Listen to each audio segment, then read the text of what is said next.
The baking heat of the summer afternoon seemed to hang like a heavy curtain over the winding dirt road as Isabelle Wakefield gripped the steering wheel, her knuckles whitening. In the passenger seat, her sister Lily fanned herself lazily with a folded magazine, oblivious to the tension radiating from Isabelle. They were headed to Oakwood Estate, the ancestral home where they had spent countless youthful summers under the doting gaze of their grandfather, Richard Wakefield. Those warm, idyllic days felt like a different lifetime now, one abruptly shattered when they lost their parents in a brutal car crash just after Isabel's 16th birthday.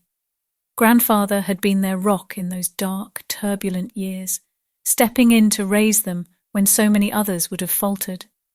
His steady presence and unconditional love had sheltered them from being consumed by their grief entirely. But now he was gone too, felled by a heart attack 2 months past at the ripe age of 82. Today, they would gather at Oakwood for the reading of his last will and testament, the great legacy he would leave behind for his beloved granddaughters. Lily seemed utterly disinterested, her face buried in some trashy celebrity gossip rag. But for Isabelle, this moment carried the weight of a decade of unresolved hurt and longing. She spotted the looming oak trees, lining the estate's gated entrance, and felt her heart clench. So many memories lay beyond those wrought iron borders. Her chest tightened as she keyed in the code Richard had drilled into her head, granting them passage onto the sprawling grounds. Lily glanced up briefly as they crunched over the long gravel drive, rolling her eyes at the Gregorian-style manor home that rose ahead. "Looks more like a mausoleum than a house, if you ask me. Grandpa sure loved his creepy old relics." Isabelle shot her a withering look but said nothing. Her younger sister had always been more consumed by the finer things: clothes, cars, social status. Anything reeking of old money or high society spoke to Lily's sensibilities in a way the ancestral trappings of their lineage never could. They pulled up to the circular front drive, where the family's ancient lawyer Russell Oberman was already waiting on the cobblestone steps. Straightening his suit jacket, the aging man nodded stoically as they approached. His lips were pursed into a grim line, but there was a kindness flickering in his slate-grey eyes. "Miss Wakefield, and Ms. Wakefield," he added, clearing his throat at Lily's raised eyebrow. "Thank you both for being punctual. We have rather significant matters to attend to. If you'll follow me." He led them inside, through the heavy oak doors and into the cavernous foyer. The sweet, musty scent of aged wood and paper instantly stirred Isabelle's senses, transporting her back to a time when those smells had meant safety, family, home. Oberman guided them down the hallway into the old study, where Richard had once presided over their childhood lessons and imparted his wisdom about business, ethics, and the importance of their family's legacy.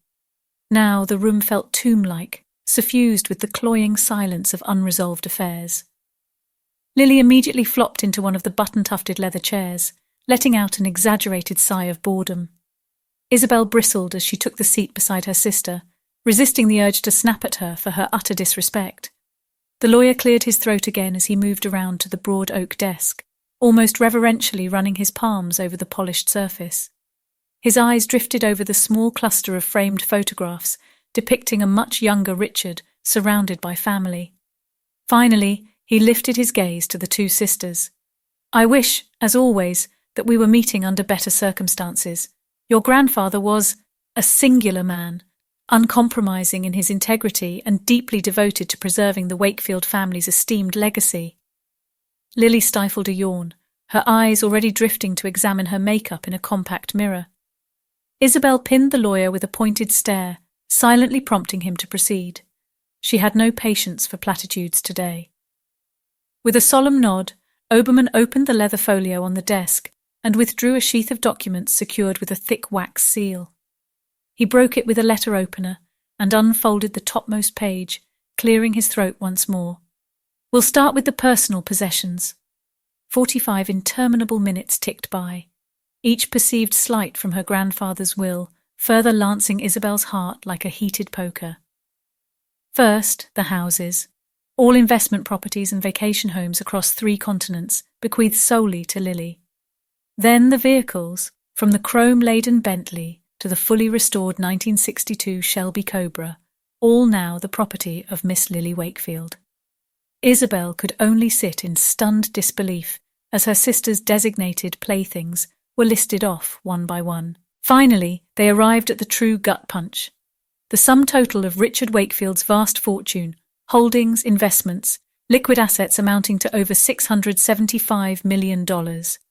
Lily's smug smile stretched wider with each and every obscene figure, not even attempting to conceal her open glee. When Obermann at last fell silent, the weight of Isabelle's disillusionment threatened to crush her entirely. This was her grandfather's final words to her, a callous devaluing of her worth, a sick jab favouring her far more frivolous sibling.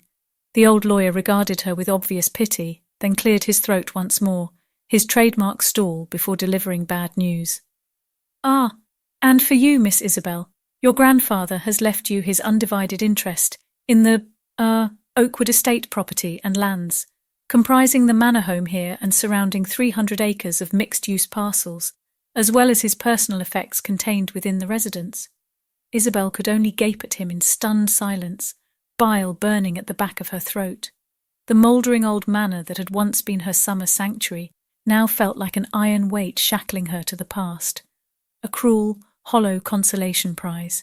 She became vaguely aware of Lily's jeering laughter reverberating in her ears. "Oh, Izzy, didn't he realise that serving wench look went out with the Victorians? I guess someone had to tend to his ghoulish obsession with taxidermied raccoons and shitty old books." A lance of fury pierced Isabelle's hurt, her humiliation crystallising into cold, bright rage. Obermann made a small motion as if to intervene, but she was already on her feet, stormy eyes boring directly into Lily's. "Laugh it up, you vapid, heartless bitch. I may not have been Gran's favourite soulless status whore, but at least I'm not a despicable human being. I hope you choke on your piles of dirty money." Lily's mouth fell open in mock horror, one perfectly manicured hand clutching her pearls. She opened her mouth to riposte, but Isabelle was already storming from the room, the sound of her heels clacking on the hardwood, drowned out by the pounding of shame and outrage in her ears. She fled down the hall, pushing through the front doors and out into the sweltering afternoon. Tears of rage blurred her vision as she stalked down the curved drive, hands clenching and releasing spasmodically at her sides. That miserable, money-grubbing harpy, and Gran. How could he, after everything? The hurt and betrayal crashed over her in waves, each more punishing than the last. Was this to be the sum total of his appreciation for her decades of loyalty, her fierce love for their family? A few ramshackle acres and a damn near derelict manor that should have been condemned 20 years ago, while Lily got to flounce off with more wealth than most nations' GDPs? No, there had to be some higher meaning, some artfully veiled strategy behind his actions that she was simply too blinded by shock and heartbreak to grasp right now. Her grandfather had always praised her keen mind, her penchant for cunning calculation over emotional fickleness. Yes, there was most assuredly a deeper purpose at work, one he would divulge to her eventually. For now, her path forward was clear. Accept his baffling dictates with the dignity he